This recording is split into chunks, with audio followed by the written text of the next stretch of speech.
పరిమితికి మించి ప్రయాణికులు ఎక్కుతున్నారని ఓ డ్రైవర్ బస్సును పోలీస్ స్టేషన్కు తీసుకెళ్లిన ఘటన కర్నూలు జిల్లాలో చోటు చేసుకుంది. ఎమ్మిగనూరు డిపో నుండి ఊరుకుంద బయలుదేరిన బస్సులో డ్రైవర్, కండక్టర్, ప్రయాణికులకు తీవ్ర వాగ్వాదం చోటు చేసుకుంది.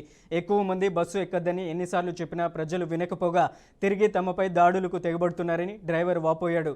ప్రమాదాలు జరగద్దనే ఉద్దేశంతోనే వాహనాన్ని పోలీస్ స్టేషన్కు తీసుకొచ్చామన్నారు. పోలీసుల సహాయంతో పరిమితితో ఉన్న కొంతమంది ప్రయాణికులకు సర్ది చెప్పి కిందకు దించేశారు. అయితే బస్సు సర్వీసులు పెంచాలని ప్రజలు డిమాండ్ చేశారు. తక్కువ బస్సులు ఉండటం వల్ల తీవ్ర ఇబ్బందులు పడిపోతున్నామని ప్రయాణికులు వాపోతున్నారు.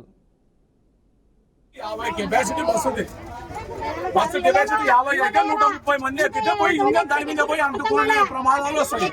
అందుకే మనం మేము చెప్తే వినడం లేదు. కానీ పోలీసు వాళ్ళ సహకారం తీసుకొని మిగతా సీటింగ్ కెపాసిటీ తీసుకోగలుగుతుంది. ప్రతి అమావాస్య నుంచి ఉరుకుందకి పోతున్నారు. ప్రతి అమావాస్య 9:30 వరకు ఇదే జనాభా ఉంటారు.